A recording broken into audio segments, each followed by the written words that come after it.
Hello folks, welcome to Legacy IAS Academy. In this video, we will be discussing a current affair topic presented to you by your faculty, Sushma KP. So what is the topic that we will be looking into? How Indira Gandhi used the constitution to subvert democracy.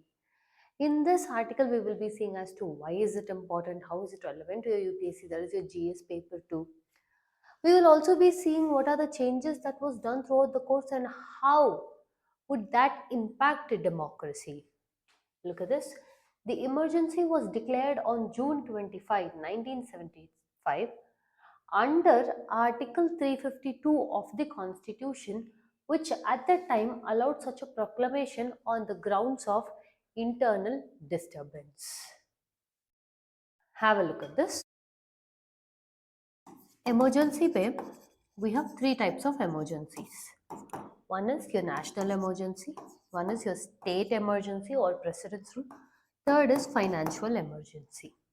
Financial emergency is imposed under Article 360, state emergency or presidential rule is imposed under Article 356, and your national emergency is imposed under Article 352. Presently, if you have to declare a national emergency, it should be on the grounds of war or external aggression. Whereas back then, during the 1975 period of time, emergency was imposed on the ground of internal disturbance. See, one thing what you're trying to see in this video is whatever was done during your emergency, the changes or the way it was conducted, legally they were not wrong, but it created a devastating impact for democracy. Now you might wonder, wait, if it's legally correct, to an extent we can put it legally somewhat correct, but it impacted democracy, it means you exploit the legal loopholes or you selectively apply the laws to suit your demands or unequal application of laws. That is when it is said that democracy will go on a backslide. That is when the fall of democracy is witnessed. That was one such phase that we say. When we say subvert democracy, it means destroy or damage it. Okay? So, what were certain things that was done that looked like legally correct but democratically wrong? On Article 352, that is national emergency, was imposed on the grounds of internal disturbance. Presently, we do not have that. This was imposed on June 25, 1975. Look at this. On June 12, 1975, disbarred her as an MP, citing electoral malpractice. And yet, she continued to be the Prime Minister. This was not legally wrong. Why? Because the High Court, which gave the judgment itself, gave her some wait period or waiver period, which was 20 days. So that why did High Court give this? Yes, you still have it. You can still continue as Prime Minister. Why? So that the party can pick another person, okay, another candidate. The Supreme Court also had put a conditional stay on the High Court order. So through this, even though she was disbarred from being an MP, she still held her position as a Prime Minister. So do you see that it is legally fine but democratically wrong? How? You have conducted electoral malpractices and how can you still be a sitting Prime Minister? Next, first thing is, while imposing emergency, the Prime Minister did not first tell the Cabinet Minister or Council of Ministers. They were informed the day after emergency was imposed. Now, if you look into this was also not wrong. Why? Because according to Rule 12 of the Government of India Transaction of Business Rules of 1961, this allowed the Prime Minister to bypass other rules and take actions that could be later ratified by the cabinet. So, even the emergency was first imposed without even telling the Council of Ministers, and they were informed a day after. But today there's a provision that states that no council of ministers have to tell the president.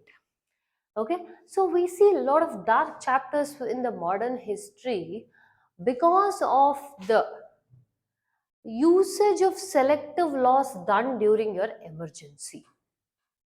One such is what happens if you use like again we discussed, it is not legally wrong, but it affects democracy. How?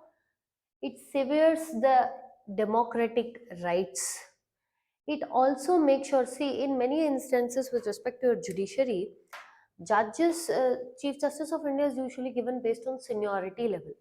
That was avoided. That norm say they moved away. Why? They actually try to see in who is the right fit for them.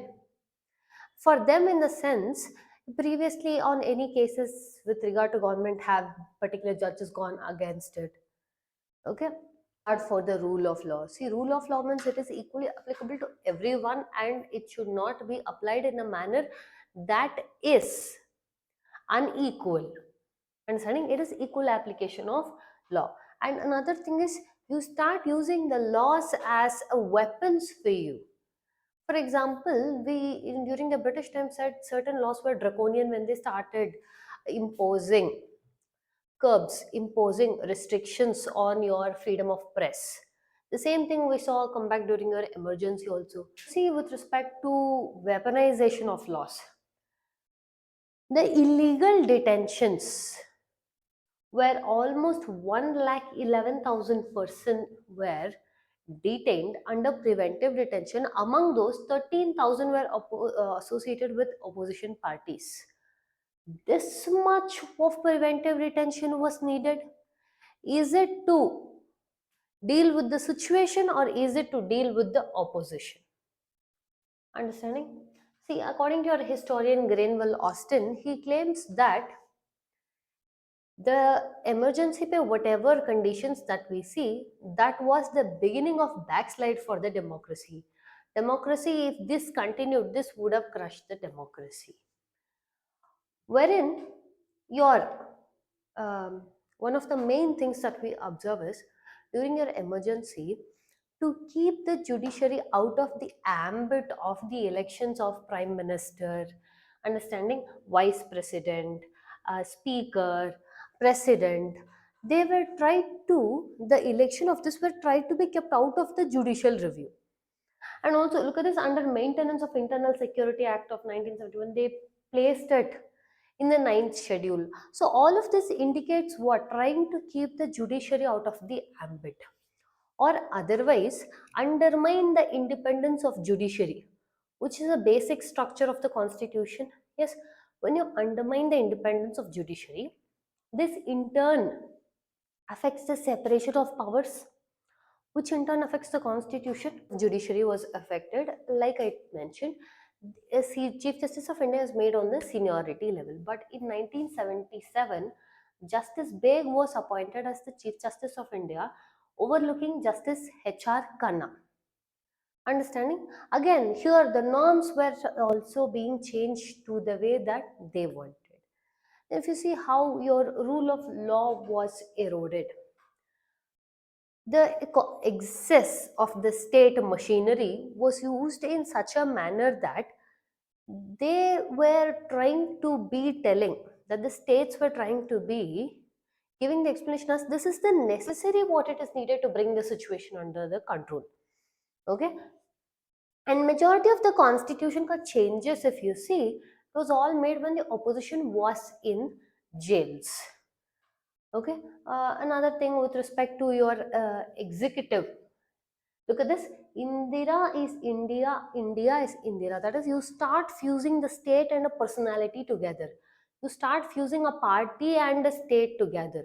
So instead of popular rule, you make it like a popular ruler. Popular rule is a feature of democracy. Popular ruler is not a feature of democracy. We learn from this particular thing. First and foremost, if allowed, this would hamper democracy very severely so as to the basic tenets of independence of judiciary, rule of law, equality, liberty, justice, all of these are stripped away from the individuals. Understanding? So, in 2018, Tom Ginsburg has held that democracies innovate on constitutional design, authoritarians copy. Understanding? So, we will see some of the following questions with regarding to the emergency. 2020 prelims question. President of India can declare which of the following emergency? National emergency, state emergency, financial emergency. President can declare all of these.